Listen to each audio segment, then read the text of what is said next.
Yang saya hormati saudara pengurusi, Dr. Rosmawati, para fellow dan undangan sekalian. Assalamualaikum warahmatullahi wabarakatuh. Alhamdulillah saya dapat berpeluang lagi pulang ke Gagang ini untuk diberi kesempatan untuk menyampaikan hasil kajian saya. Amalan Masjid Alam Melayu siri pertama sebenarnya banyak siri. Ada lebih dari 10. Dan sekarang ni sedang semakkan yang terakhir, iaitu siri keempat, iaitu Barzanji. Itu juga diambil daripada manuskrip.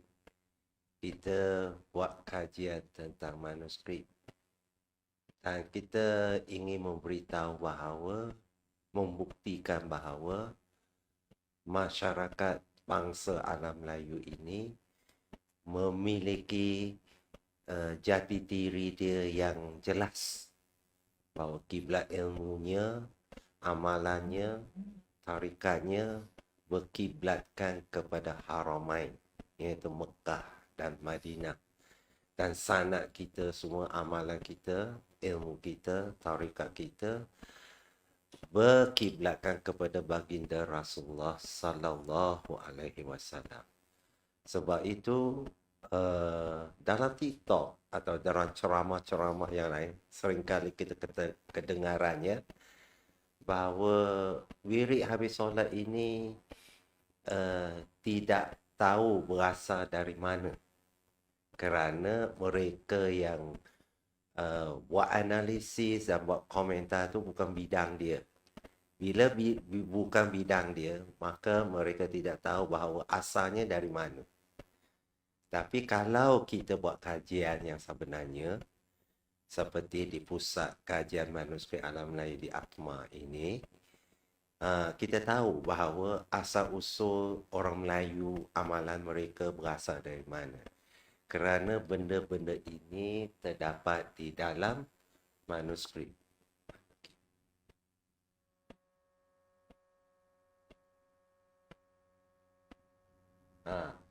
Amalan Masjid Alam Melayu ini, siri pertama iaitu wirid seusai solat, sebenarnya dianalisis, dirujuk kepada 3 naskah pertama, iaitu koleksi peribadi Zawiyah Tanah Abeh, kod MS1314C Perpustakaan Negara Kuala Lumpur, dan manuskrip tanpa kod koleksi peribadi Perpustakaan Ali Hashimi, iaitu di Bandar Aceh.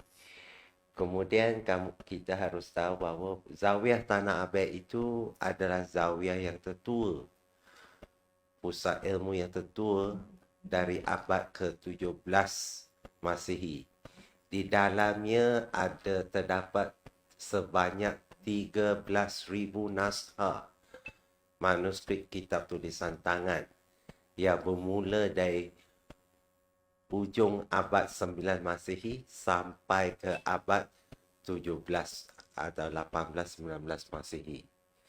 Dan koleksi itu masih disimpan di Zawiyah Tanah Abeh.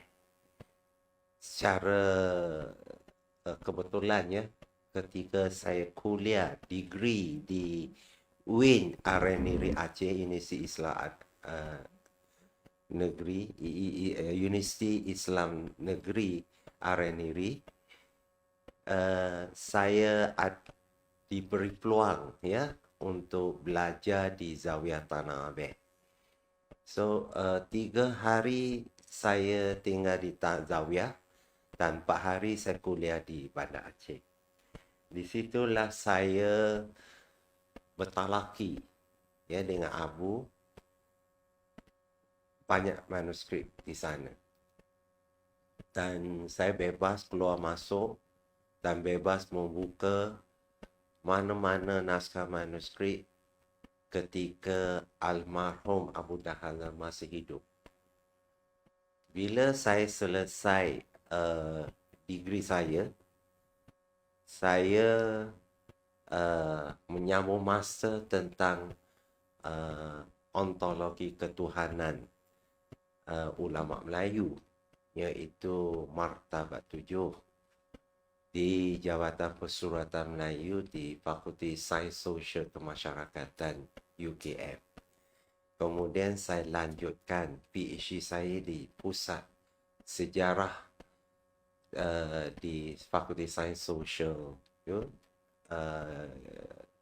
UKM dengan tajuk Pemikiran Dakwah Syekh Abdul Rauf Singkil, Mufti Kerajaan Aceh abad ke-17. Saya meneliti kitab-kitab manuskrip sebanyak 58 naskah karya beliau sendiri dan juga karya-karya beliau yang dirujuk dalam kitab-kitab tersebut. Alhamdulillah, selepas itu saya dapat menyambunglah pindah menjadi fellow kerana penstrukturan universiti. Saya diberi berpindah ke ATMA, dan disitulah ketika itu saya di bawah pimpinan Profesor Cik Husna Asy'ari. Ya, kebetulan apabila saya masuk ke dalam itu ATMA, dia minta saya kemukakan satu gagasan bagaimana untuk memperkasakan ATMA, dan saya yang buat cadangan supaya membuka pusat penyelidikan manuskrip alam Melayu. Dari situlah dia meminta saya buat proposal, sehinggalah proposal itu berjaya dibawa ke Senat untuk diluluskan, dan berjayalah membuka pusat kajian manuskrip alam Melayu. Dan insya-Allah dari situlah pusat kajian manuskrip ini sebenarnya ada kita kemukakan, bertanggungjawab kemukakan pusat ilmu bersanad dan amalan tu bersanad, ilmu bersanad dan tarikat bersanad. Dan buku ini Amalan Masjid Alam Melayu Siri 1, kita kemukakan amalan itu berasal dari mana, apa sebab, tujuan dari mana dan ke mana, dan sanadnya sampai Rasulullah SAW. Ya, saya cuba memberi penjelasan, memberi pencerahan, kerana dalam banyak ceramah saya dengar mereka tidak tahu asal-usul wirid habis solat ni dari mana. Itu satu. Keduanya, mereka beranggapan bahawa masyarakat Melayu ni amalan dia main cedok-cedok aja, main reka-reka, tak ada sumber. Padahal masyarakat bangsa alam Melayu ni dia ada jati diri dia. Sebab itu hari ini saya memberi pencerahan bahawa wirid habis solat ni, amalan ini dan lain-lainnya adalah berasal dari Haramai. Kita ada sanad yang jelas, yang lengkap. Malah bangsa Melayu ni memiliki semua sanad ilmunya. Ya, semua sanad. Kalaulah kita katakan kita ni bermazhab kalam Asy'ariyah wa Maturidiyah, dan memang sanad kita sampai Imam Asy'ariyah dan Al-Maturidiyah, dan seterusnya sampai ke baginda Rasulullah SAW. Itu sanad yang jelas. Ya, kenapa kita mesti ada sanad? Kerana sanad ini adalah satu kaedah untuk menolak sistem sekular. Ya, itu satu kita datangkan yang sanad ini itu menolak sistem. Kalaulah Puan Fadlina Siddiq itu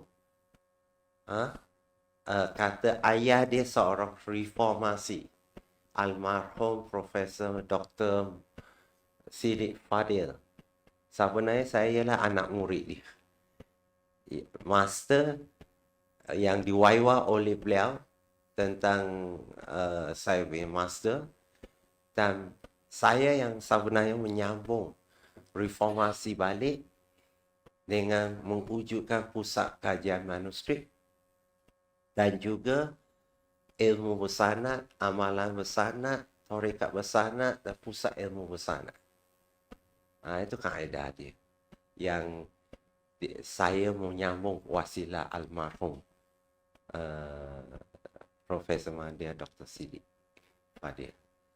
Kemudian seterusnya, kumpulan research ini dipimpin oleh saya dan kemudian anggotanya Profesor Dr. Arif Soleh Rosman, Ahli Fatwa Johor, Profesor UTM, Bahagian Fatwa Usul Fiqh di UTM, dan kemudian Dr. MD Zuraimi Mashroom, pensyarah IPG Bangi kat sini.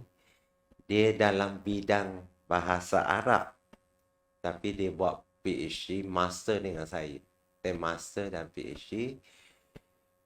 Master dia coursework dan dapat first class 3.9 something, 3.97 tu.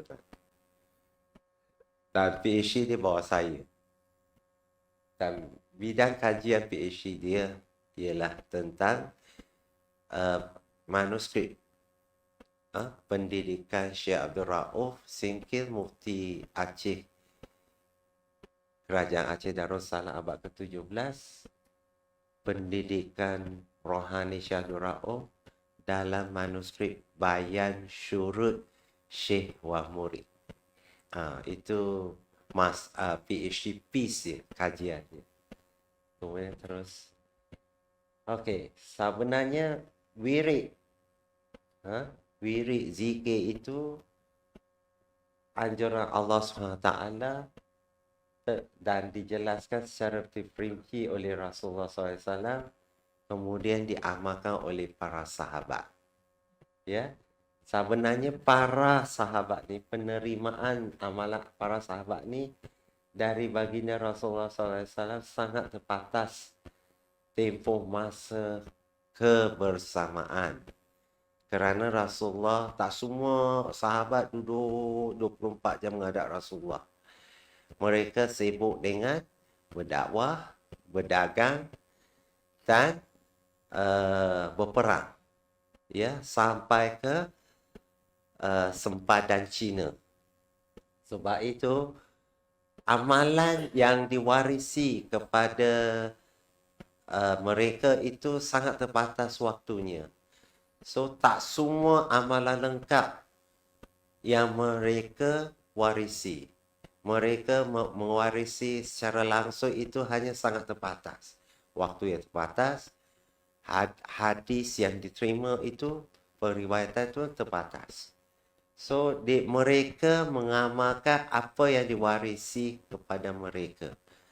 Dan berkembang seterusnya dari generasi ke generasi sampailah ke generasi abad ke-17.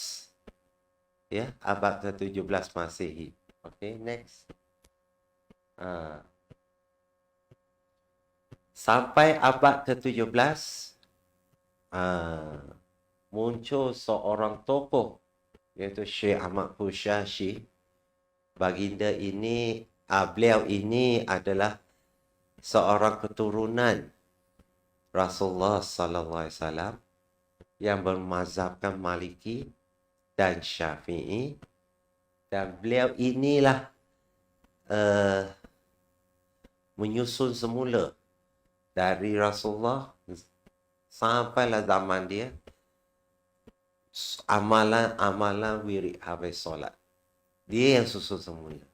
Sebab itu, bila dia susun semula, dia diperturunkan kepada Syekh Abdul Rauf Singkil dengan Syekh Yusuf Mangkasar. Ya, ulama alam Melayu ni dua je ulama dia, murid dia, iaitu Syekh Abdul Rauf dan Yusuf Mangkasar.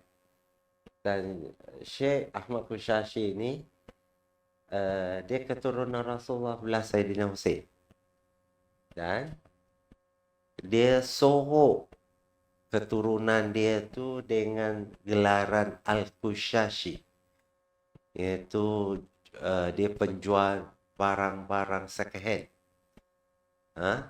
Barang-barang second hand.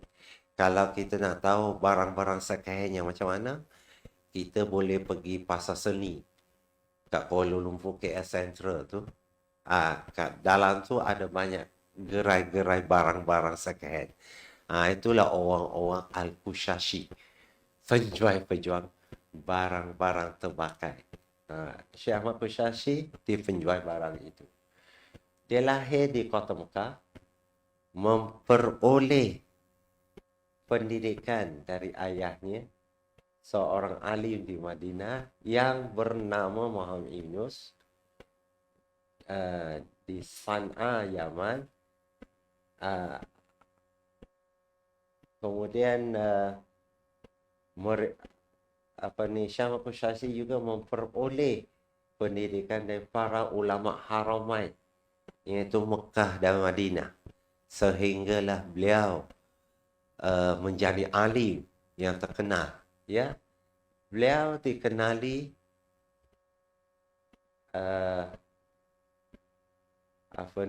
Syekh Akbar. Syekh Akbar istilah hari ini itulah saya gambarkan sebagai Profesor Ulung. Profesor yang diperakui, yang diiktiraf. Apa yang disebut dia, semua ulama Haramain itu iktiraf ta'akur.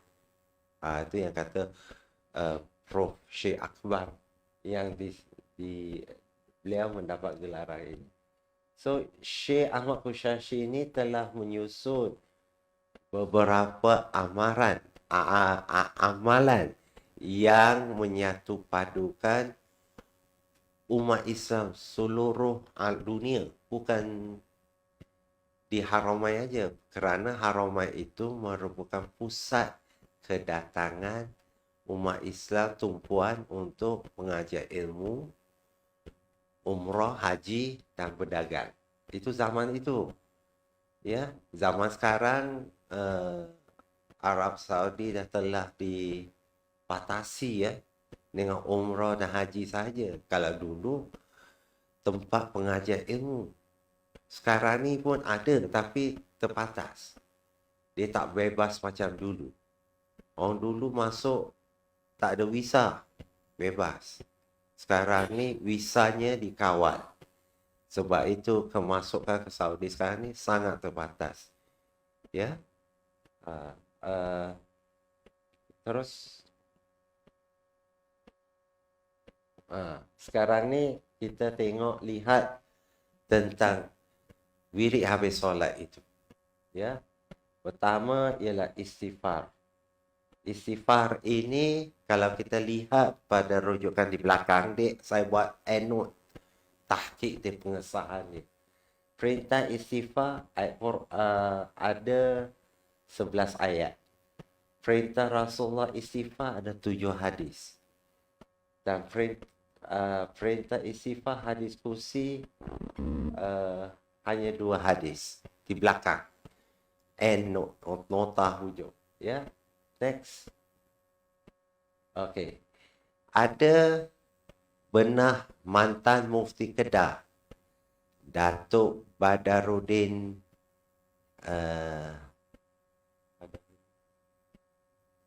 An-Nadwi. Ayah kepada Ustaz Usam. Ayah kepada Ustaz Usam. Itu sebenarnya kiranya sahabat saya di Mesir. Dia menegur tentang istighfar. Astaghfirullahalazim. Allazi la ilaha illa huwal hayyul qayyum. Kita biasa baca kan? Dia kata huwal hayyal qayyum. Dia tegur, dia ubah. Sebenarnya dua-dua wajah baris itu dibolehkan. Ya, saya minta Prof. Arif Rosman tu bentang satu ceramah tentang ayat tersebut. Bolehlah lihat pada rujukannya. Ya, next. Ini ayat ini dirujuk pada dua ayat Quran dan dua hadis mutawatir dari Muwatta Imam Malik. Lihat pada nota hujung. Ya, saya tak boleh ceramah panjang-panjang, saya tak siap. So, saya hanya bagi tahu you macam mana kita nak tengok edit, tahqiq, terjemahan dan pengesahan dia di mana. So, pengesahannya di nota hujung di muka surat berapa. Ya, itu bolehlah cari sendiri kalau ada bukunya. Ya, next. Ini dirujuk pada satu hadis. Allahumma antas salam wa minkas salam kan? Wa ilaika ya'udu salam. Ini ketika saya buat kajian lapangan di Iskandaria, perpustakaan Iskandaria di tepi laut Mesir, ada satu makam ulama di situ. Kubur dia tu, tepi tu dia tulis ini. Allahumma antas salam wa minkas salam wa ilaika ya'udus salam. Bila saya lihat itu, rupanya kita juga bersanad dengan beliau. Sebab itu dalam wirid kita tu, Syekh Mahfuz Syekh ada masukkan doa ini. Dan doa ini diambil daripada beberapa buah hadis yang disebut di belakang nota hujung. Ya, next. Okey, kemudian bacaan Fatihah. Lepas itu kita baca Fatihah. Baca Fatihah ni kalau ikut hadis pahalanya 2/3 Quran. Ya. Ada seorang ustaz dalam TikTok tu salah cakap. Dia kata 1/3 Quran. Sebenarnya 1/3 Quran tu kalau ikut hadis ialah surah Al-Ikhlas, bukannya Al-Fatihah. Dia ceramah ustaz TikTok tu Zuhur tu. Ustaz artis tu terkenal, tapi silap cakap. Benda ni jadi fitnah, minta maaf ya.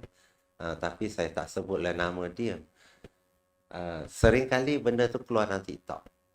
Saya tiap kali dia keluar, saya akan tegur. Saya kata ini salah, ini salah. Banyak dalam TikTok tu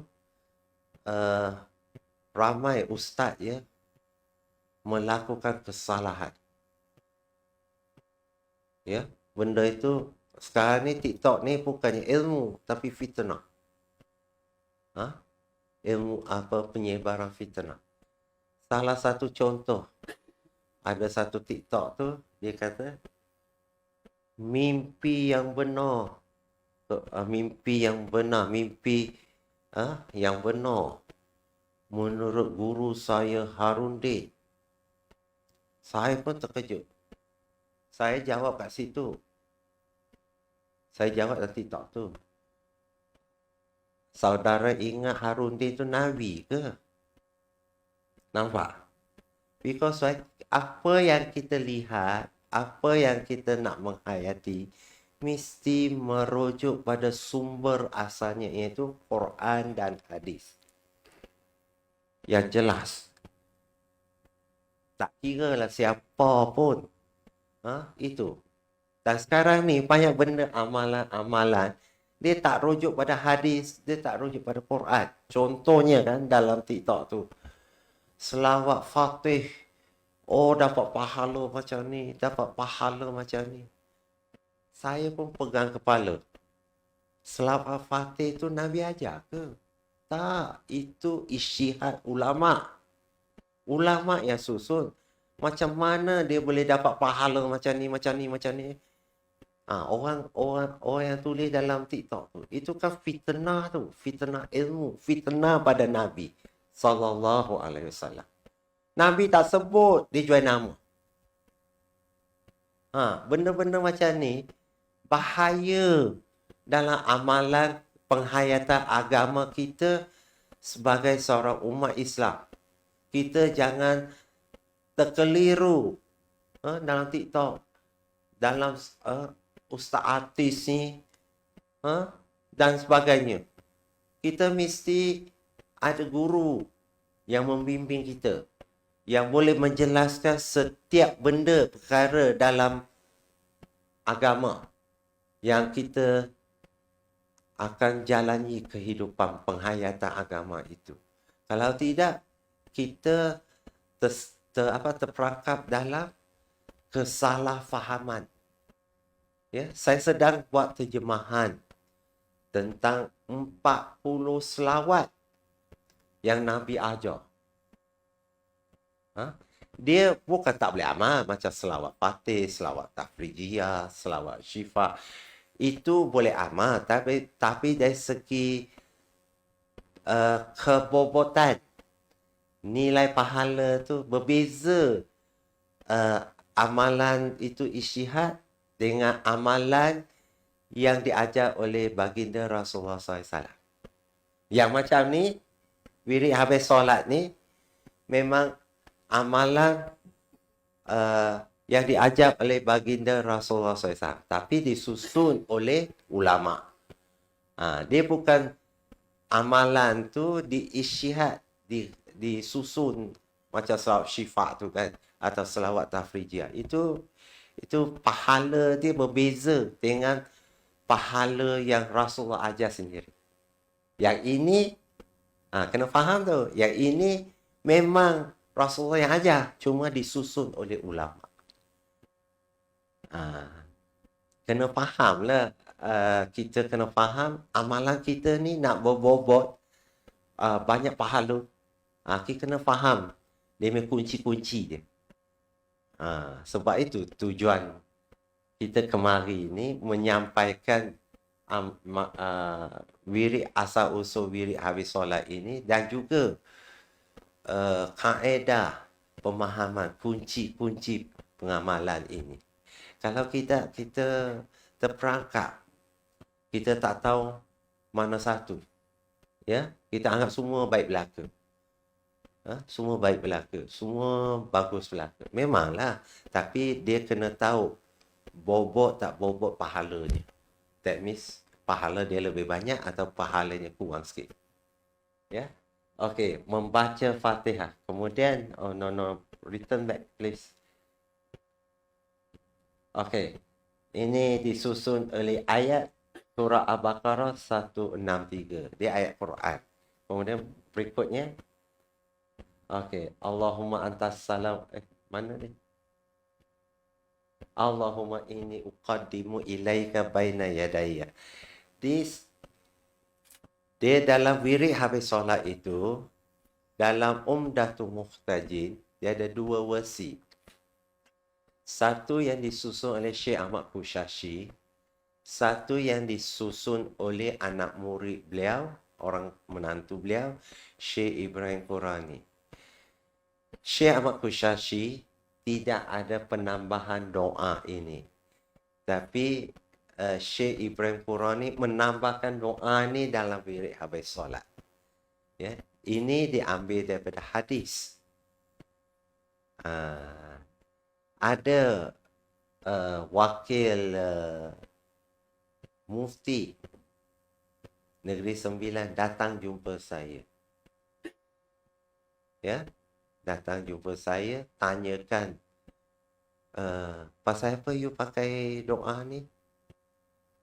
Pasal memanglah dalam tarikat Ahmadiyah ini yang di antara salah satu doa yang dia pakai. yang sangat kuat mengamalkan doa ni orang tarikat Ahmadiyah. Seolah-olah dia tu fikir kami ni menceduknya. Padahal tak. Benda ini memang dalam manuskrip. Dan sedangkan tarikat Ahmadiyah, tarikatnya hanya abad ke-18 atau abad ke-19 baru muncul tarikat Ahmadiyah. Sedangkan wirid ini dari abad ke-17. Jauh sebelum amalan kebiasaan wirid habis solat di masjid-masjid hari ini. Kerana benda tu dihilangkan. Padahal ini doa yang disebut dalam manuskrip Umdatul Muhtajin wirid habis solat ni. Dan doa ini adalah diambil daripada Aurat Qadariyah, Syekh Abdul Qadir Jalani yang amalkan. Ya.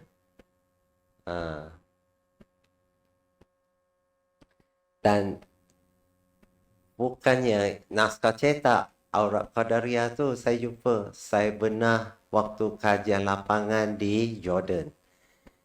Saya jumpa naskah-naskah Aurat Qadariyah tu di beberapa perpustakaan di Jordan. Dan saya ketemukan doa. Cuma saya tak ingat naskah tu, quote dia, universiti mana. Tapi saya ingat doa ini. Saya suka doa. Sebab itu bila saya baca, saya ingat. Tapi saya tak ingat keseluruhannya. Tapi bila saya baca balik manuskrip ni, saya teringat, oh, saya jumpa di Jordan. Ya, beberapa naskah serpihan Aurat Qadariyah. Next. Ini ayat surah Ali Imran. Semua wirid habis solat kebanyakan ayat Quran. Next. Ini Ali Imran juga, 27. Tadi 26. Next. Ini baca apa? Zikir. Ya. Ini ada hadis. Yang mana saya tak masuk dalam buku ni. Tapi wirid habis solat dalam Tahlil Yasin ada. Siri kedua saya ada masukkan. Ini baginda Rasulullah SAW mengajar Siti Fatimah tentang amalan ni. Ketika Siti Fatimah mengadu bahawa dia kerja terlalu letih. Ya, terlalu letih. Dan dia minta seorang hamba sahaya dari baginda Rasul. Tapi baginda Rasul tak bagi dia hamba sahaya. Cuma dia ajar dia doa ni, zikir ni.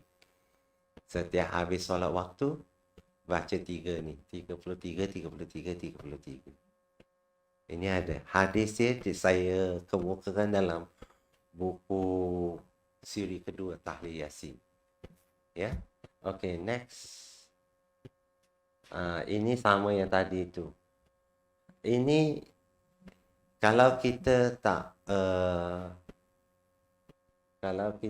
tak buat wirid habis solat, kita cuba buat sebelum tidur dan selepas bangun. Ya.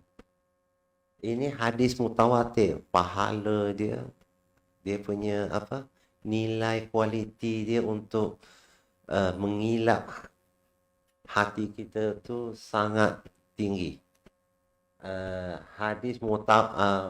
Dua hadis dari Muwatta Imam Malik ni, hadis ini ialah hadis mutawatir. Tak mutawatir. Hadis bukan dia hadis ahad. Dia sahih lagi mutawatir. Mutawatir bermakna perawi dia lebih dari 3 orang. 3 orang atau lebih meriwayatkan satu hadis tu. Bermakna kualiti dia sangat tinggi. Lebih tinggi daripada hadis ahad. Hadis ahad ni biasanya perawi dia seorang. Ini tak. Ramai-ramai meriwayatkan hadis ni. Ini hadis Muwatta Imam Malik. Okay, next. Ini hadis juga. Hadis di bawah tu tak dapat tengok. Okay, next. Cuba tengoklah dalam buku ni. Ini selawat. selawat. Okay, next. Ini zikir yang dikemukakan la ilaha illallah tu dari surah Al-Muhammad, surah Muhammad ayat 19. Lepas tu next, dia tak nampak semua. Ini ilahi anta maksudi waridha kama tulubi. Bukan tarikat Naqsyabandi punya. Itu dalam wirid habis solat dah ada. Ya. Cuma itu kita doa, kita minta. Ilahi anta maksudi. Kamu, engkaulah matlamatku. Waridha kama tulubi. Dan keredaan yang kami tuntut, kami mohon. Ya, ini semua doa. Ya. Dan doa-doa ni ada ilahi anta maksudi. Ada disebut dalam satu ayat Quran. Kemudian a'tini mahabbata wa maghfiratan. Itu disebut dalam 5 ayat Quran, satu hadis. Kemudian amantu billahi wa bima qala Allah. Itu disebut 5 ayat Quran. Amantu bi rasul wa bima qala rasul. Itu disebut oleh satu ayat Quran dan 4 hadis. Rujukannya kalau merah tu itu nota hujung 133 hingga 136. Kalau tak ada buku tak boleh buat apa lah. Kalau ada buku boleh tengok. Ya, satu persatu. Okay, next.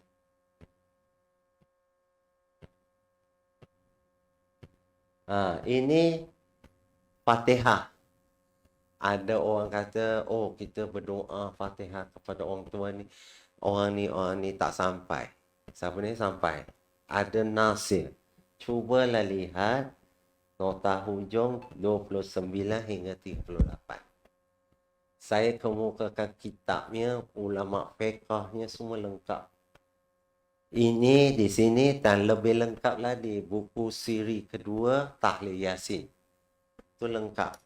Ulama Syafi'i ya, iaitu Syekh Zakaria Al-Ansari dan Imam Romli ada menyebutkan dia.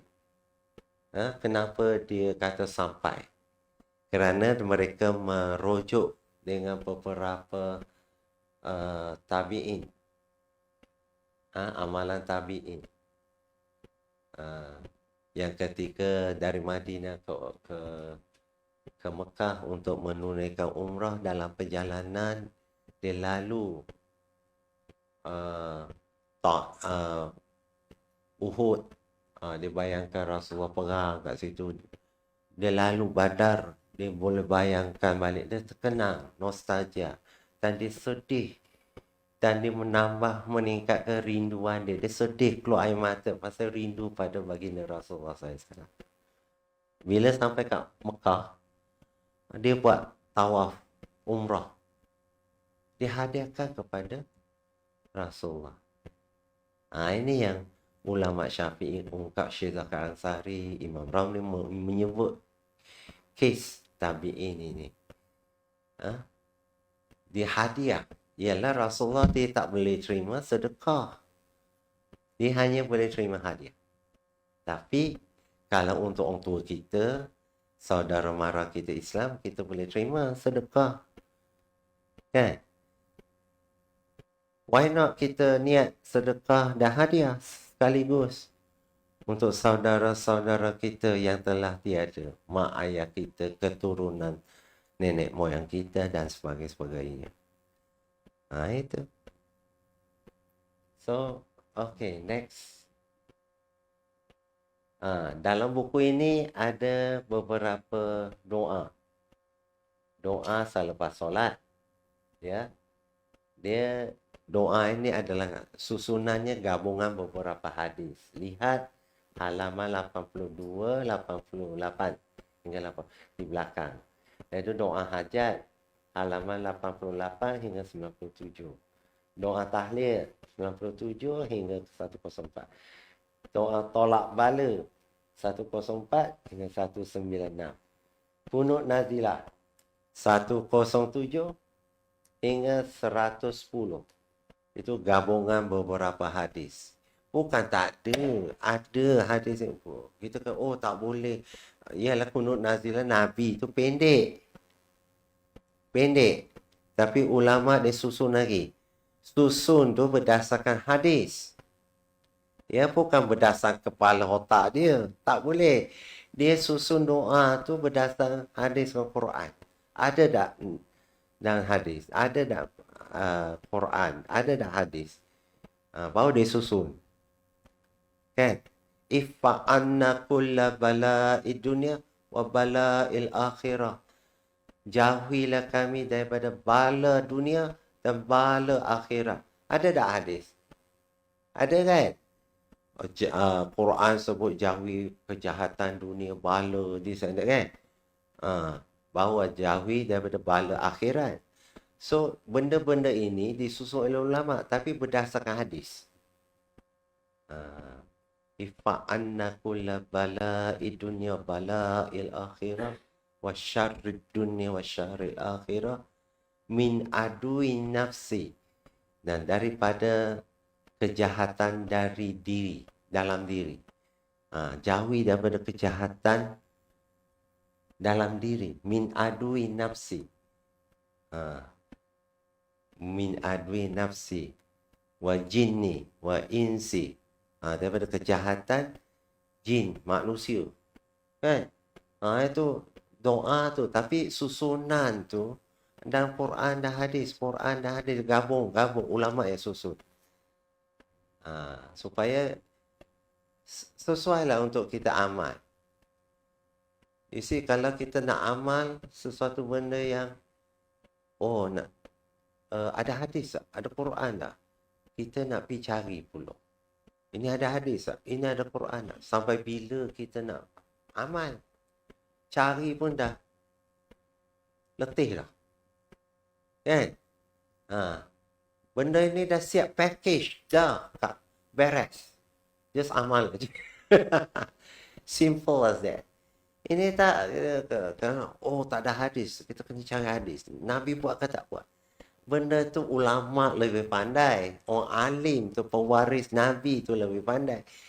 Kita ikut aja. Kalau tengok benda tu baik. Macam saya dah keluarkan buku ni kan. Semua ada nas di belakang hadis. Amal aja lah. Tak perlulah soal-soalnya. Benda tu package je. Beres ulama kita. Cuma saya ni memberi pencerahan, tahqiq, mengesahkan ilmu tu benar, ada nas di sana, di belakang ni. Kan? Okay, next. Kesimpulan. Okay. Analisis tahqiq berpegang kepada pegangan Imam Suyuti. Al-aslu fil asya al-ibahatu hatta yadulla dalilu ala tahrim. Asas sesuatu itu diperbolehkan. Usul kita. Diperbolehkan. Sehingga ada dalil menunjukkannya haram. Makanya kita tak boleh buat. Asalnya semua benda boleh. Kalau selagi ada nas yang mengatakan itu haram, kita tinggal. Itu usul kita. So, dalam mazhab Syafi'i atau dalam amalan kita alam Melayu ni, kita pegang pada usul itu. Prinsip itu. Selagi asalnya harus. Kalau ada dalil menunjukkan haram, kita tinggal. Kan? Clear kan? Itu very simple. Amalan package sudah siap. Bukan untuk bangsa Arab yang tidak tahu bahasa Arab. Macam kita lah. Kita kena, memanglah kita disuruh menuntut ilmu. Tapi kita juga disuruh beramal. Kan? Nak tunggu lebih dari 10 tahun mengaji teror bahasa Arab. Kena cari hadis, nak cari dalil. Ini Nabi buat tak? Ini Nabi tak. Bila nak beramalnya? usia kita habis menuntut ilmu tanpa amal. So, sekarang ni kita siap package dah. Dan saya dah mengesahkan benda ni, kajian saya, amal aja lah. Benda dah clear dah. Jangan beban-bebankan minda kita. Memang menuntut ilmu dia mesti diteruskan. Tapi kita dah ada siap dah memudahkan kita. Kan? Itu. Kemudian, ini bilik habis solat ni adalah amalan warisan dari Haramain Mekah dan Madinah kerana dia disusun oleh Syekh Ahmad Hushashi, Syekh Akbar dari Madinah yang dia dikenali sebagai aurat Madaniyah dan aurat Haramain. Dan benda ini dibawa balik oleh Syekh Abdul Rauf Ali Fansuri dari Haramain. Dan juga dibawa balik oleh Syekh Yusuf Mangkasar kerana kedua-dua orang ini adalah murid kepada Syekh Ahmad Hushashi abad ke-17. Sebab itu dalam karya Syekh Abdul Rauf Singkir ni, Umdatul Muhtaj, karya dia yang tercatat amalan ini. Saya hanya keluarkan satu piece, satu bahagian wirid habis solat dan diterjemah dan ditahqiq. That means mengesahkan nas dia, dalil Quran dan hadis. Dah lengkap. Ya, insya-Allah. So, inilah amalan jati diri bangsa Melayu yang berasal dari abad ke-17 sampailah ke hari ini.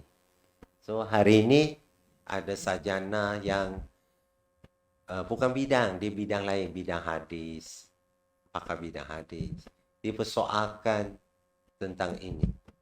Dia kata zaman Rasulullah tu tak ada birik habis solat. Banyak hadis, ada. Cuma sahabat terima wirid habis solat tu berbeza-beza. Ada yang terima satu hadis, ada yang terima dua hadis. So, dia amal masing-masing. Zaman sahabat. Ya. Diturun macam tu. Tabi'in, turun. Itu disusun balik oleh Syekh Ahmad Hushashi. Sebab itu, orang yang komen tentang benda itu, oh ini Nabi tak buat. Bukan tak buat. Cuma tak disusun semula. Kita penyusunan balik inilah ijtihad. Amalan balik semula. Supaya package kan. Kita orang bukan Arab. Tak tahu bahasa Arab. So kita ni terpinga-pinga nak amal apa. Kena cari. Kena mengaji balik. Bila nak mengaji. Bila nak jumpa amalannya. Itu. So, inilah. Semua ini hujah untuk menolak dakwaan bahawa amalan wirid habis solat ini tiada asal usul. Itu banyak dalam TikTok. Ya. Kalau tiap-tiap hari yang dengar TikTok tu banyak cerita yang tak betul. Banyak kes. Contohnya lah. Ada seorang profesor tu. Dia kata apa? Orang Melayu ni keturunan isteri Nabi Ibrahim ketika Qaturah. Problemnya ialah time frame. Dia tu cerita isteri Nabi Ibrahim ketika Qaturah tu 3,000 tahun sebelum Masehi. Kan? Itu pun tafsir Israiliyat. Dalam kitab Taurat, dalam tafsir Tabari, tafsir Israiliyat. Dia ada tafsir, memang dianggap, tapi tafsir Israiliyat. Tafsir tentang hal-hal Israel. Lepas tu diambil rujukan daripada Taurat yang telah dibatalkan oleh Nabi kita, Rasulullah kita SAW. Macam mana kita nak iktiraf? So, dia boleh angkat itu dan dia menganalisis dan dia boleh jadi profesor. Tak tepuk dahi ke kita? Itu satu. Itu dua. I bagi you time frame. Dia kata Puteri Champa tu nama Katuro juga macam ni je. Okey, kerajaan Champa tu bila? Dalam Masihi. Katuro yang isteri Nabi Ibrahim tu 3,000 tahun sebelum Masihi. Ada ngam ke? Dari segi time frame. Kontradik kan? Itulah problem sekarang. Apa?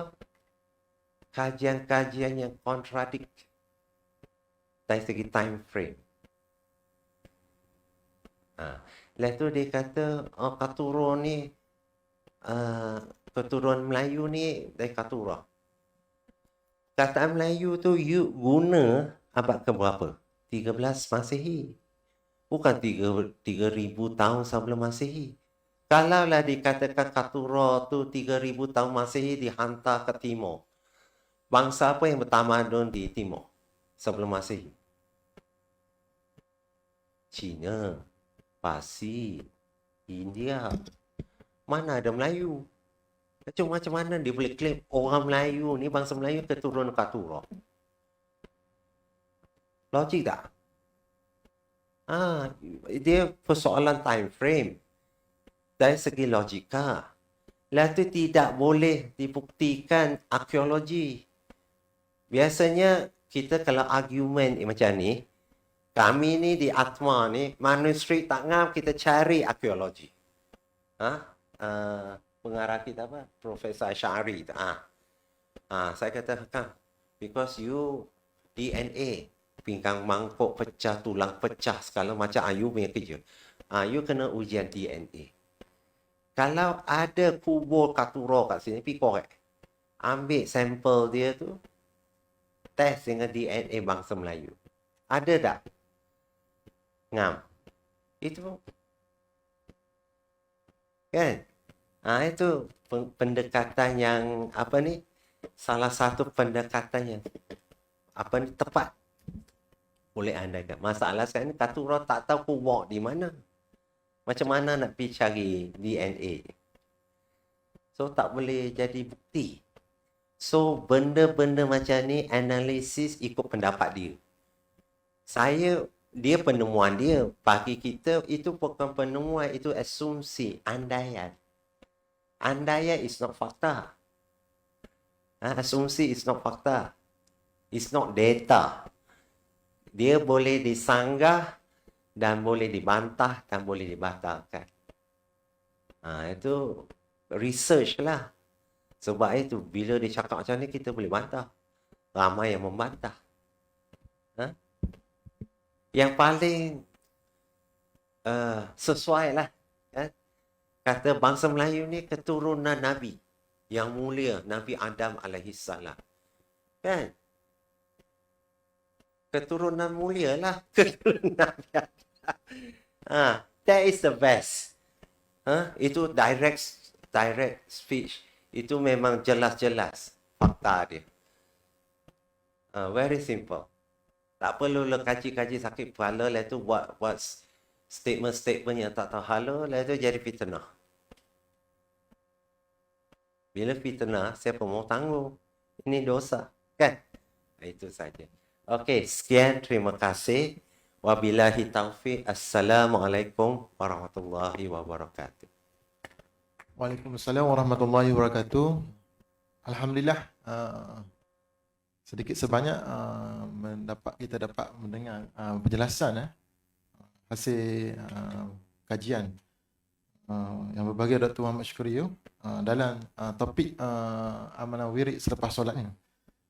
Jadi kita tengok begitu hebatnya ulama Melayu, macam mana dia boleh menyusun amalan-amalan berikut tersebut untuk satu kegiatan amalan untuk platform dakwah di masyarakat Melayu yang bukan penutur bahasa Arab kan. Jadi saya fikir kita boleh buka untuk sesi pertanyaan, soal jawab. Boleh nyatakan nama dan dari mana ada soalan. Dipersilakan. Assalamualaikum warahmatullahi. Saya Dr. Hamsiah dari Hospital Chancellor Tengku Mukhlis. Chancellor Tengku Mukhlis, Hospital UKM, Ceras. Ya betul.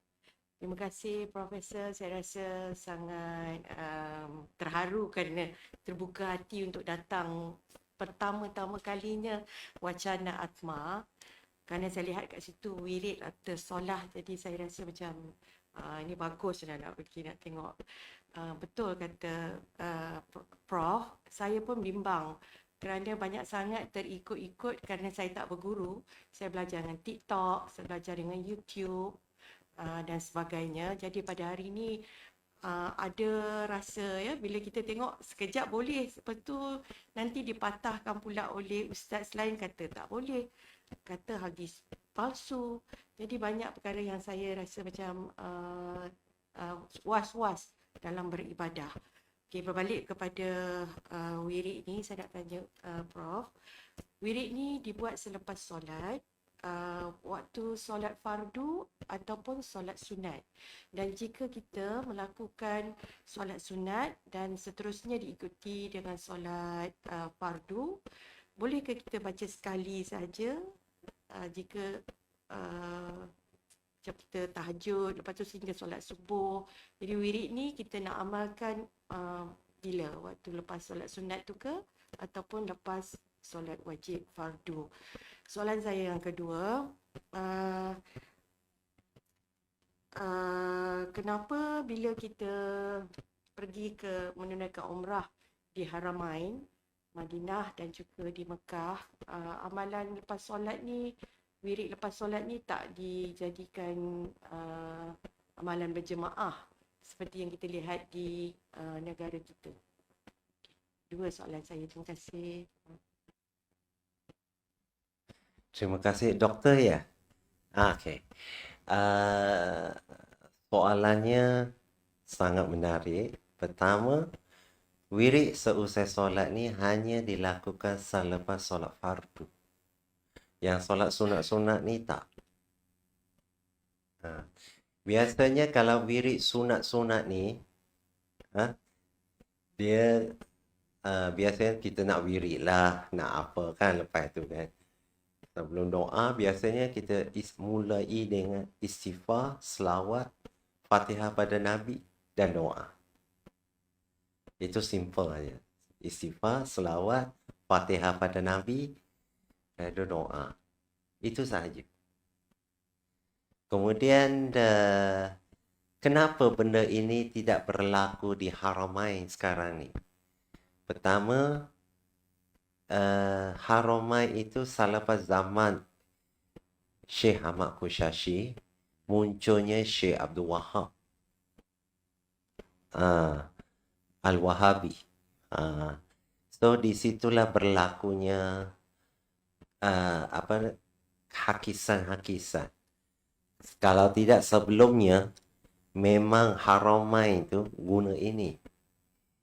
Sebab itu dia dikenali dalam manuskrip Umdatul Muhtajin, dia dikenali sebagai aurat Madaniyah, aurat Kushashiyah, aurat Haramain dan aurat Syatariyah. Ini satu bahagian. Dalam Umdatul Muhtajin tu ada lagi Manzil, Hirs, kemudian Tahlil Yasin, kemudian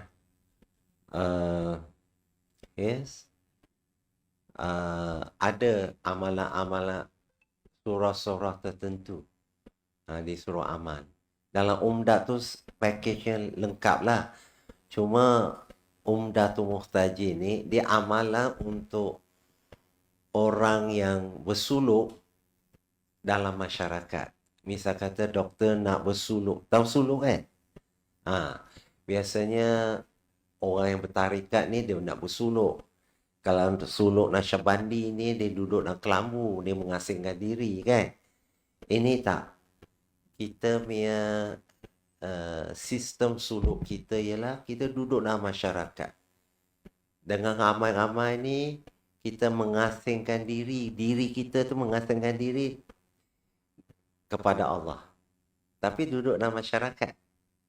Sistem bersuluk kita ni macam tu.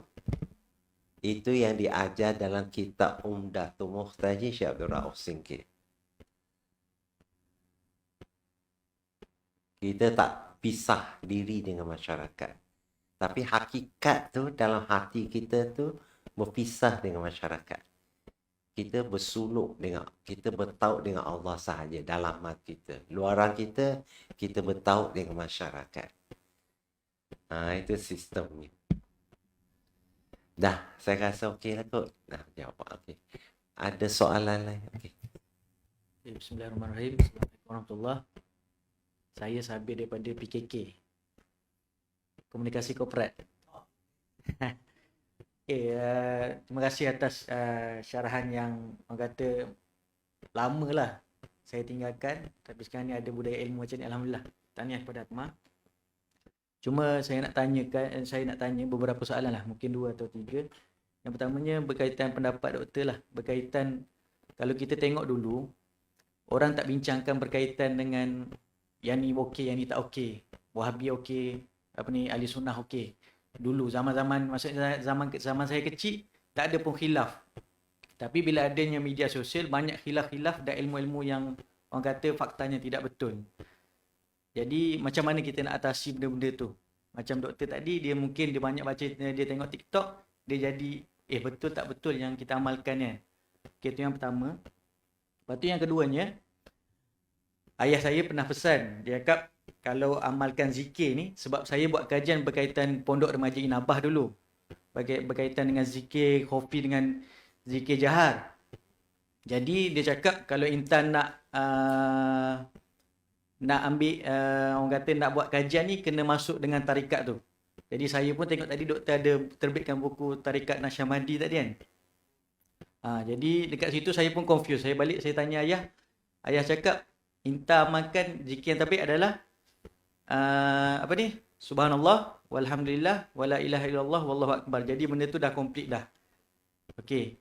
Jadi persoalan saya, tarikat-tarikat ni dia mengamalkan zikir adakah mengikut tok guru atau mengikut orang kata yang tadi yang doktor terangkan lah, ada nas daripada Al-Quran. Nas daripada Al-Quran atau hadis-hadis Nabi. Dan yang ketiganya, tarikat dalam modul anak bina di Pondok Remaja Inabah tu, adakah disusun oleh guru-guru terdahulu atau memang ada nas-nas daripada Al-Quran dan hadis? Sebab dalam kajian saya tu dia cakap kalau betul-betul nak kena masuk tarikat, saya pun yelah jadi confused lah. Sebab kita ni orang kata amalan yang basic, orang awam kan. Jadi kita ambil yang basic lah. Kalau kita nak jadi macam orang-orang di PRI tu mungkin boleh lah, tok guru-guru di PRI tu. Itu saja, mungkin 3 soalan ni boleh doktor jawab lah. Tak tahulah soalan saya ni basic sangat ke macam mana. Okay.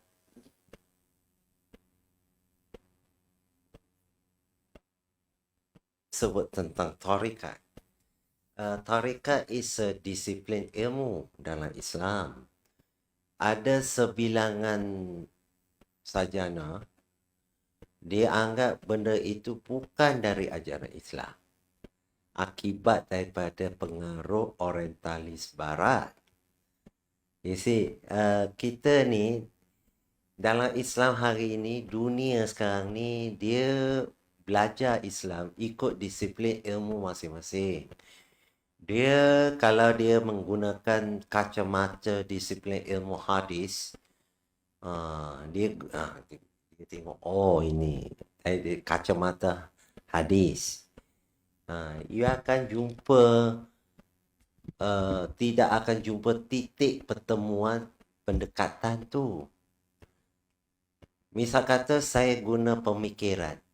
Saya punya kacamata, saya punya PhD pemikiran. Okay, fine. Tapi kalau dia pendekatan hadis, kita tidak akan menemukan titik pertemuan. Ya, contohnya lah seekor gajah. Kan? Bila gajah tu kalau kita menggunakan pendekatan depan, kita nampak apa? Kipas, dia punya telinga, mata dia sepek, belalai dia kan. Kalau kita guna pendekatan belakang, gajah tu untuk melihat. Kita nampak punggung dia bulat, ekor dia pendek kan. Kaki dia tebal besar turun. So tak nampak. Ada tak nampak titik pertemuan dari segi pendekatan depan dengan pendekatan belakang? Tak bertemu walaupun lihat sesuatu benda. Beza pendekatan, beza titik pertemuan. Begitu jugalah hari ini, ramai orang mengaji, dia ikut pendekatan hadis untuk melihat fiqh. Tak mungkin boleh jumpa titik pertemuannya. Fiqh, kalau guna sesuatu benda fiqh, disiplin ilmu fiqh untuk melihat pendekatan tasawuf, tak jumpa. Nampak tak? So, sebab itulah benda ini sehingga melibatkan masyarakat. Kalau masyarakat pula, dia belajar di sebuah ilmu lain, dia dengar lain, dia lihat lain, so dia jadi confused. Kan? So, you kena ada seorang guru yang bimbing kamu. Oh, kalau macam ni macam mana? Kalau macam ni macam mana? Kemudian, kamu kata, okey,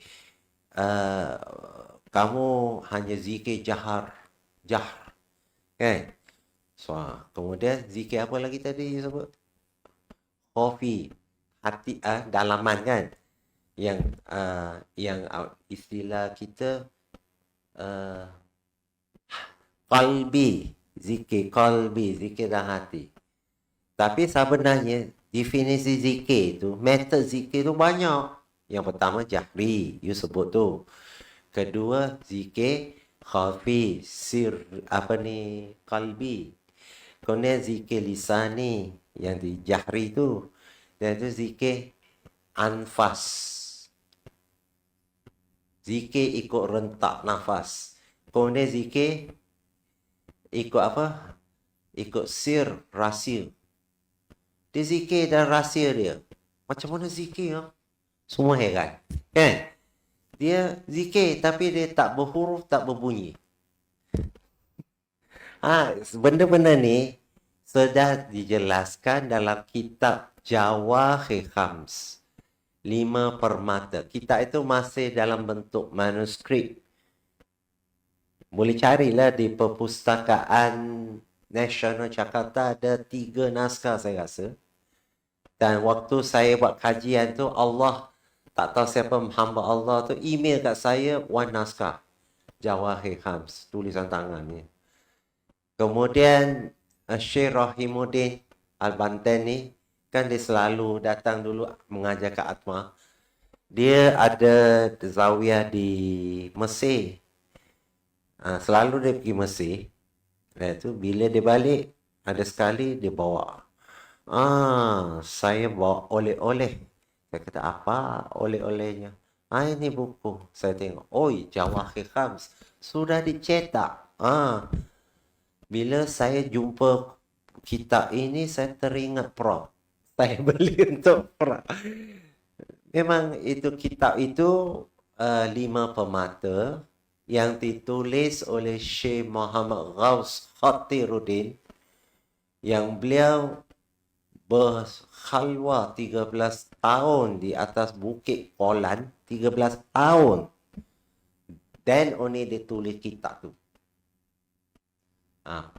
Dia pertama, dia permata yang pertama ialah wirid.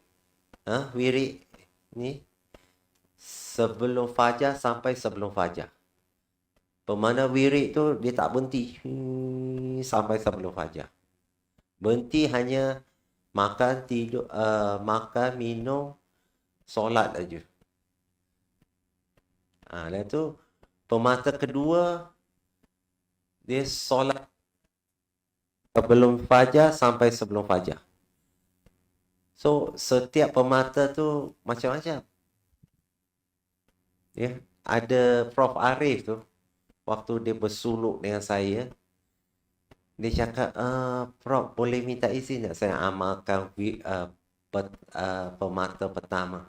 Saya kata, why not? Bismillah, kalau you sanggup, itu satu. Keduanya, don't tinggalkan apa yang saya suruh you buat. Okey. Second day aja biasanya kami bersuluk ni keluar, kita solat jamaah semua fardu. Zohor, subuh semua kami sembahyang jamaah. Sembahyang Zohor tu hari kedua dia dah tunggu dah. Saya dah nampak dalam otak dia. Dia ada benda nak tanya saya. Habis bagi salam, doa semua siap. The first question saya tanya, Fiz soal. Dia senyum. Dia kata, Sifu macam tahu aja. Saya tahu. Saya kata, you suluk dengan saya kan? Apa yang dalam kepala otak you dan hujung rambut you, hujung kaki, semua saya tahu. Dia kata, betul lah saya ada soalan. Apa soal? Fiz soal. Dia kata, macam mana para wali songo ni amal kitab Jawahir Khamsin? Saya amal yang pertama tu, wirid sebelum fajar, wirid sampai sebelum fajar tu. Dia kata di wirid sebelum fajar, nak subuh tu nak habis dah, wirid sebelum fajar tu tak habis lagi. Dia kata macam mana zaman dia dengan zaman... Saya cakap zaman dia tu, masa tu lambat. Dan dia ni makan kenyang memang tak ada kerja. Dia tak ada kerja. Para ulama dulu ni, dia alim, dia semua, dia tak ada kerja. So, dia boleh buat zikir aja, buat semua. Kita ni, celik mata aja, ini nak kerja anak sekolah lah, nak kerja ni, everything kan. Kita punya komitmen lain. Zaman kita dengan zaman mereka dah tak sama. So, kita berbeza. Lepas tu, dia cakap dengan saya, macam mana kita nak amalkan? Saya kata, kitab ini untuk zaman dia. Zaman kita macam mana pula? Saya, ini amalan ni. Terkejut dia. Dia kata, Sifu bagi kat saya. Saya kata, boleh, suluk dulu. Nanti saya bagi. Bukan saya kedekut. The only thing is, when you the right time, right place, I give it to you. Kan macam tu. Because dia orang alim. Prof. Arif ni memang orang alim. Kalau dia datang, dia nak tasik ilmu dia tu, dia duduk dengan saya sekejap je. Dia tanya, dalam majlis ilmu tu, semua tengah-tengah. Dia kata apa, Prof. Arif cakap ni, kami tak faham. Kemudian, Sifu cakap apa ni, Sami pun tak faham. Tengah-tengah semua. Saya kata, dia dah maju. Maju tu satu, dia dah advance. Kemudian dia cakap laju. So, supaya you all ni, ialah benda tu dalam, tak faham. Tu dia jadi bingung tu. Saya jawab lah satu very fast. So, supaya give him the answer. Mengesahkan. Dia ada benda yang dia perlu pengesahan. Kalau dari segi kealiman, Prof. Arif tu lebih alim. Tapi dia perlu pengesahan. So, saya sahkan aje lah. Macam tu. So, benda tu berlaku macam tu. So, saya rasa terjawab kot saudara tadi tu. Zikir tu ada banyak jenis. Bukan satu jenis ya. Dua jenis. So, zikir sir tu, dia tak berhuruf dengan tak berbunyi. Macam mana zikir tak berhuruf dengan tak berbunyi? Sir. Dalam Jawahir Khamsin ada 40 method zikir sir tu. Sampai anak murid saya, Dr. MD Zuraimi tu tanya saya, macam mana Sifu punya method zikir sir? Saya kata tak berhuruf, tak berbunyi. Dia cek 40 jenis tu. Yang terakhir dia kata, macam mana Sifu boleh lompat? Yang bawah ni Sifu tak lalui. Tak, saya kata. So, how you get that? I say I get it from suluk. Suluk dengan guru saya. Terus saya dapat that stage. Lepas tu saya tunjuk report to my guru mengesahkan. Bismillah. That is your state rezeki amalan. So, terima aja lah. Tapi bila dia cek dalam kitab Jawahir Khamsin, itu zikir sir yang terakhir. Tak ada dah lepas tu. So, itu rezeki Allah beri kan. Kita tak tahu. So, setiap orang dia jalan dia beza-beza. Ya, hidup dia beza-beza. Rezeki, jodoh, mau, ajar, semua beza. Kesusahan, kesenangan, keresahan, depress, everything, semua Allah bagi. Allah bagi rezeki dia tak sama. So, kita minta pada Allah, sentiasa minta yang terbaik. Baik sangka terhadap Allah, sentiasa baik sangka, sentiasa bersyukur, sentiasa positive thinking terhadap Allah SWT. Itu sahaja. Saya rasa terjawablah kot soalannya. Ada lagi soalan? Jemput. Silakan. Okey. Sebenarnya tiada noktah dalam dalam menuntut ilmu selagi mana hayat kita masih lagi dikandung oleh jasad. Jadi selama kita mengamalkan rezeki, mengamalkan amalan-amalan zikir tersebut tanpa kita mengetahui kredibiliti sesuatu nas yang mentashihkan zikir-zikir berkenaan, jadi apakah menjadi satu kesalahan sedangkan kita mengamalkan zikir tersebut sebagai salah satu bentuk interaksi daripada sang hamba kepada pencipta. Jadi bila mana ada pandangan-pandangan yang mencabar amalan tersebut, jadi sedikit sebanyak menggugat merasakan amalan itu suatu amalan yang tidak menjurus kepada yang sewajarnya. Jadi maknanya bila mana ada pentasihan ataupun pentahkikan yang doktor dah buat, jadi ini menguatkan lagi amalan tersebut. Jadi dalam keadaan kita tidak mengetahui sebelum ini, jadi apakah itu menjadi satu kesalahan sebenarnya? Itu Ustaz. Sebenarnya bukannya satu kesalahan. Semua amalan tu selagi ada nas, selagi ada dalil dan nas, itu bukan kesalahan. Kan? Kita kan, usul kita kan apa? Asa-asa mengasal itu harus kan? Itu yang di belakang ni. Nampak usul kita? Kecil sangat. Asal segala sesuatu itu diperbolehkan sehingga terdapat dalil yang menunjukkan yang haram. Clear tak? Very simple tak? Semua boleh.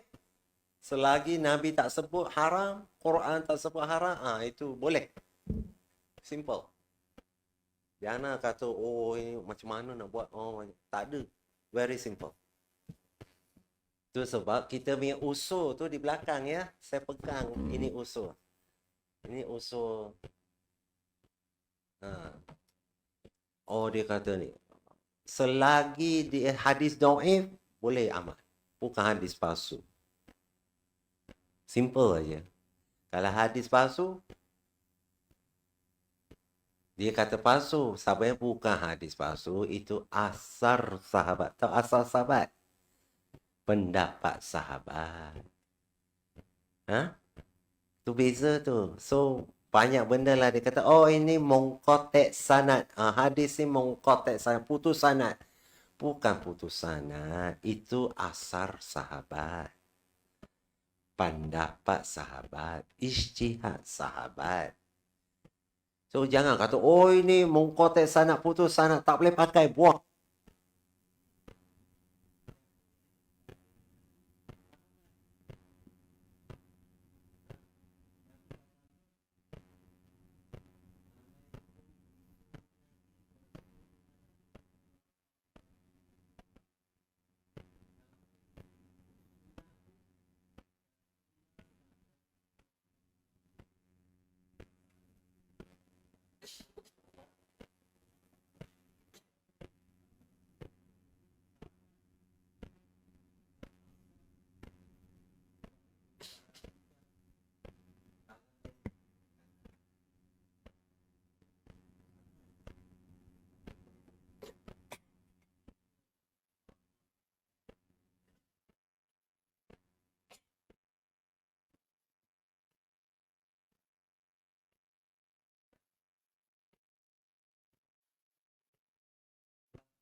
Bismillahirrahmanirrahim. Assalamualaikum warahmatullahi wabarakatuh. Terima kasih Tuan Syekh Dr. Syukriyo di atas perkongsian. Saya Dr. Muhammad Raji bin Muhammad Zabidi. Dan saya sempat menjadi berstatus pelajar doktor waktu saya buat degree dekat FPI dulu. Okay, saya ada minat dua perkara doktor. Pertama berkenaan dengan yang akusiasi tu.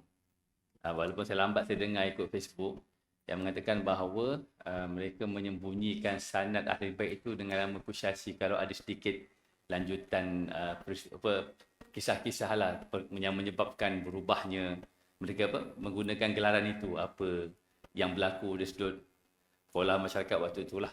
Okay, itu yang pertama. Lepas tu yang kedua, boleh tak kita faham macam ni?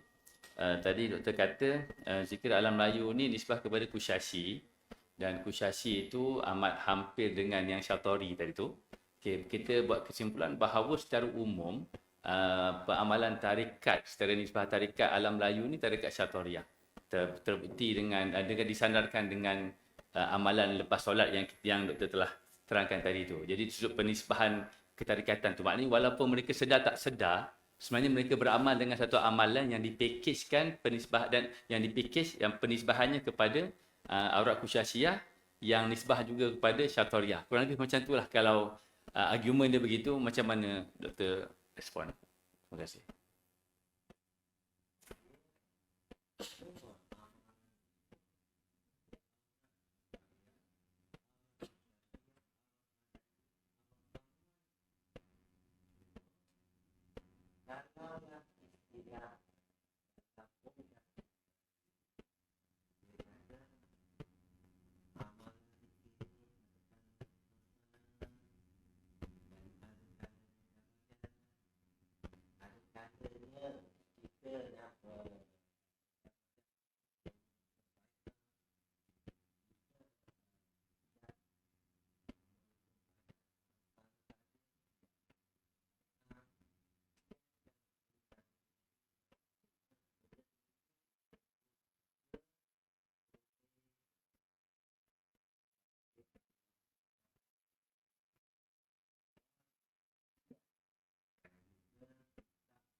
Bila kita tak ada sanad bagaimana kita putus sanad.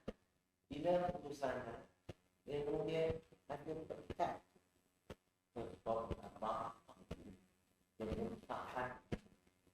Tapi kerana kita tak telah bertali rohani kita dengan pengasas ilmu tu, kita biologi kimia tu, itu semua ulama lain kita ni ulama Islam ni yang dicedok oleh orang barat dan klaim dia punya macam Newton. Jadi klaim padahal saya jumpa satu naskah manuskrip, dibuat tentang gravity Newton. It's not from me. It's ulama kita ni. Dia cedok manuskrip tu, dia klaim dia kubur nama Newton. So kita ni semua pun kena ilmu rotak semua. Setelah kita memang sejarah Kupang Pulau Pinang Francisca. Kupang Singapura saya berkata mereka orang putih kapi lah semua pemain di Pulau Pinang selama ni tak tutup Pulau Pinang. Pulau tu ada situ. Singapura tu ada pulau ni masih. Kenapa pula ubah lagi dia declare tulis sejarah sebab itu ialah kita dia naik dan bapak ini yang terbuat orang semula balik semua sana, balik semua kiblat ilmu kita, balik kepada dunia Islam bukan barat.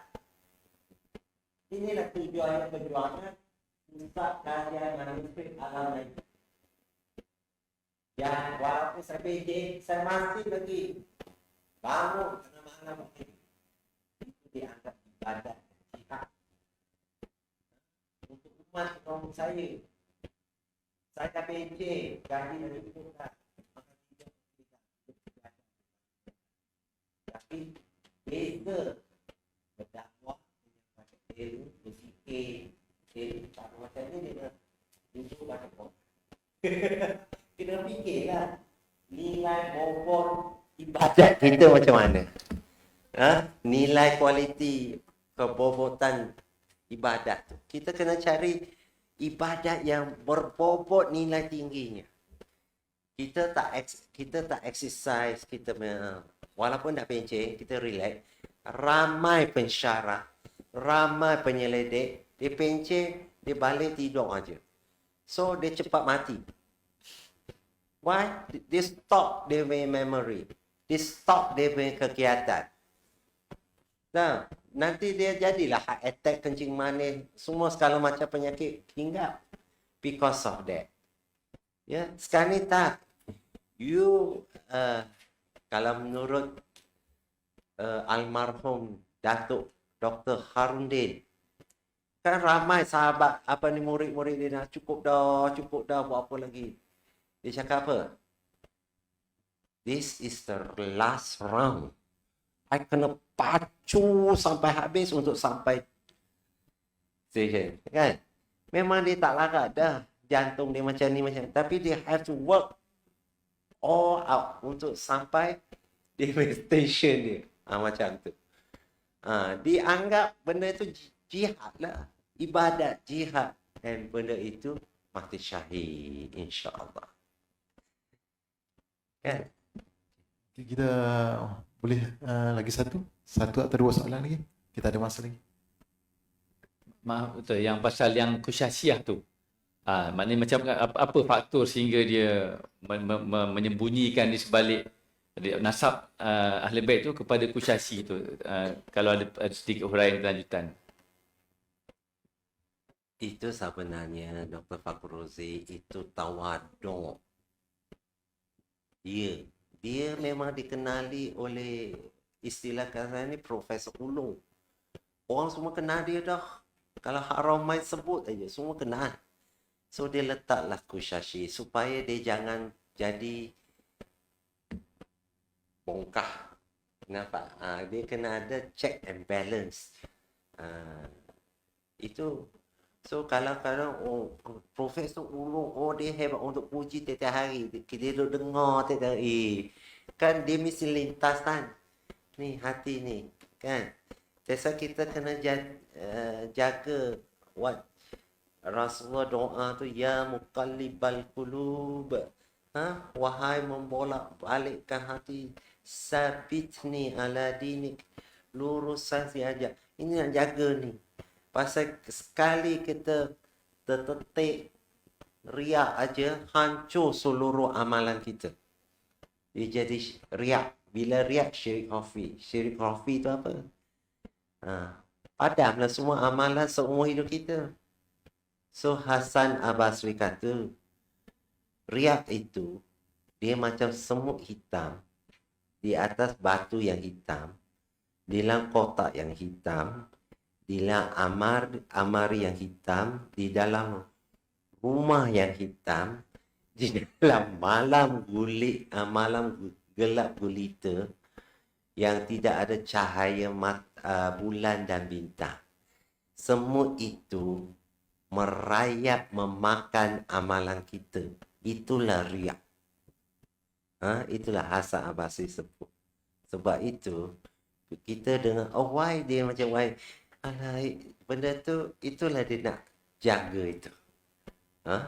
As a Syekh Akbar bermakna Profesor Ulung. Kiri, kanan, depan, belakang semua, lalu semua untuk sebut. Semua untuk hormat dia, semua untuk ini. Dia nak check and balance tu macam mana. Kan? Okey, baik. Dipersilakan. Jika ada lagi soalan. Mungkin kita boleh satu.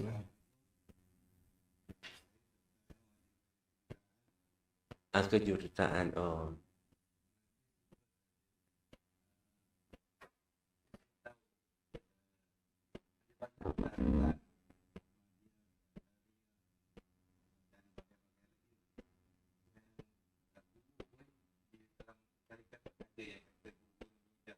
Level lain kan, ada orang paling kurba yang baru dari malam. Saya macam mana selain daripada kita berdoa, kita minta dari itu, ada tak dengan terik ke, macam mana nak tahu seorang buku tu dia musyrik ke, arif billah ke, dia nampak di kelakuan cakapan, bagaimana kita jastik nak ini ada itu.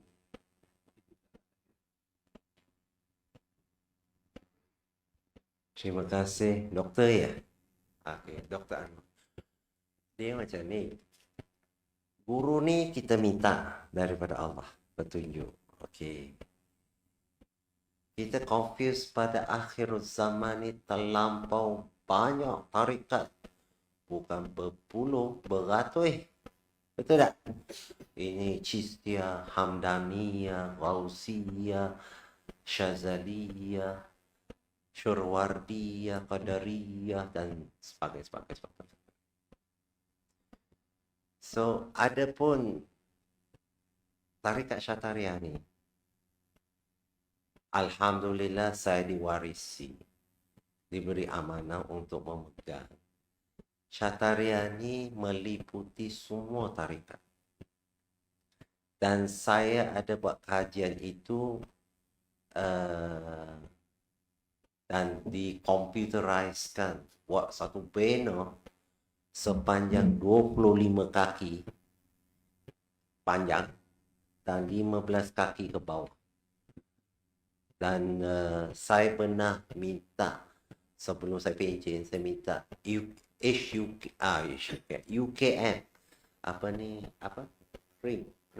Krim untuk hak ciptakan dia. Pasal saya sayang benda ni. Saya dah usaha lebih dari 20 tahun lebih untuk susun tu. Kemudian hak ciptakan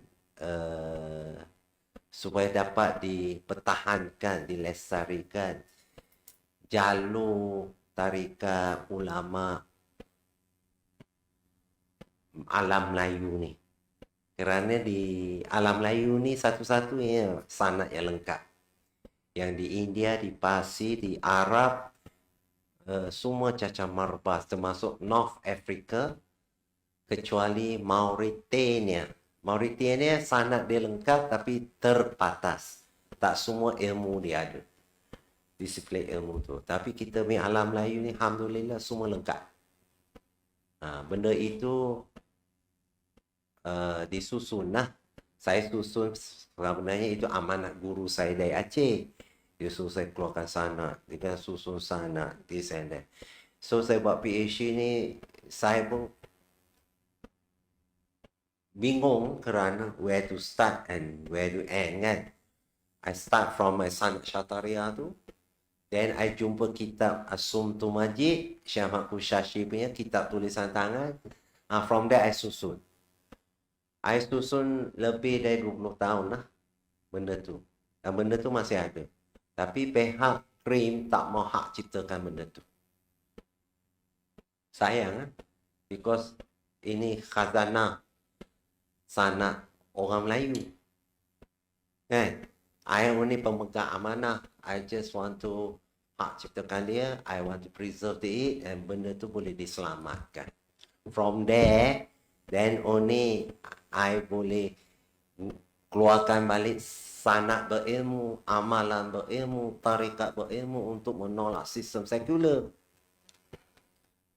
Sekarang ni tak dapatlah benda ni macam tu lah dicantas. So kita tak boleh buat perubahan secara total dalam dunia pendidikan Malaysia. Because kita nak tolak sekular tu mesti ada sanad. That's kata kunci. Kalau tak ada. Kalau termasuk perubatan, kita ada sanad. Kimia ada sanad. Perubatan tu, kalau sanad kita sampai At-Tabibur Rahmah, Imam Suyuti. Tu sanad tu, sampai Rasulullah. Dia ada kitab perubatan dia tu.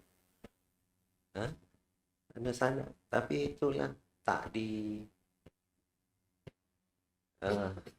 kita, because kita buat benda ni, kita macam bertentangan berdepan dengan sistem sekular. Because I was in UKM, sistem sekular. So, I wujudkan manuskrip, kan, pusat manuskrip, buat kajian, keluar sanad. Mula dia start. Macam ni lah, contradict.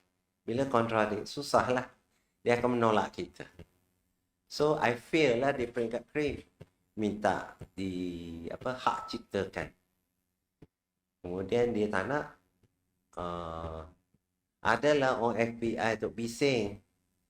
Kenapa sanad tu orang Atma je yang pegang? Kenapa orang FBI tak pegang? Itu hak orang FBI, dia kata. Saya jawab, siapa buat kajian? Kenapa you tahun-tahun tak nak buat kajian? Kan? Itu aja. Jangan salahkan. Oh, ini hak orang FBI. Ini bukan hak Atma. Macam ni, macam ni. Lepas tu, orang Melayu lengkap sanad. Orang Fakulti Pengajian Cacar Marbas sanad. Macam mana? Kan? Very simple. So, pulang. Anyway, terima kasih banyak-banyak. Saya mohon maaf banyak-banyak sekira terdapat tersinggung terkasar bahasa di sana. Saya minta maaf banyak-banyak. Terima kasih kerana sudi untuk datanglah berkongsi ilmu pengalaman saya walaupun saya dah pencen. I'm very happy and very enjoy this program. Hopefully ada yang sesi berikutnya untuk saya. Cik Bazri, tolong bagi tahu ketua manuskrip. I was thinking nak present satu paper tau. Ajaran sesat tarikat rohani mengikut manuskrip. Kan? Ramai yang tarikat rohani kan, tapi dia sesat. Ikut apa? Manuskrip. Contohnya, dia mengaku syekh. Okey, apa kriteria jadi syekh dalam manuskrip? Kalau dia bertentangan, he's not a sheikh. Itu aja.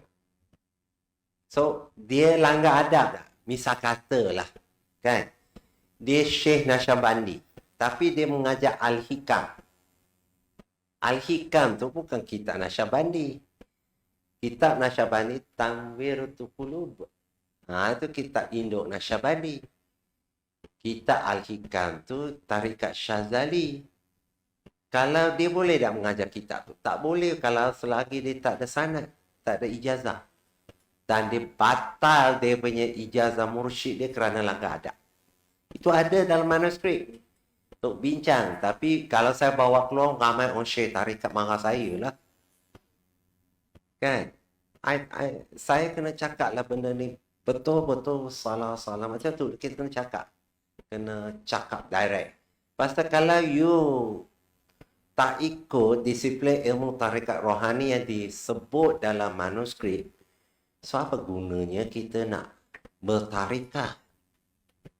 Kan? Itu drama je lah. Ada sekadar TikTok. Ceramah-ceramah. Okay, terima kasih. Minta maaf ya. Assalamualaikum warahmatullahi wabarakatuh. Waalaikumsalam warahmatullahi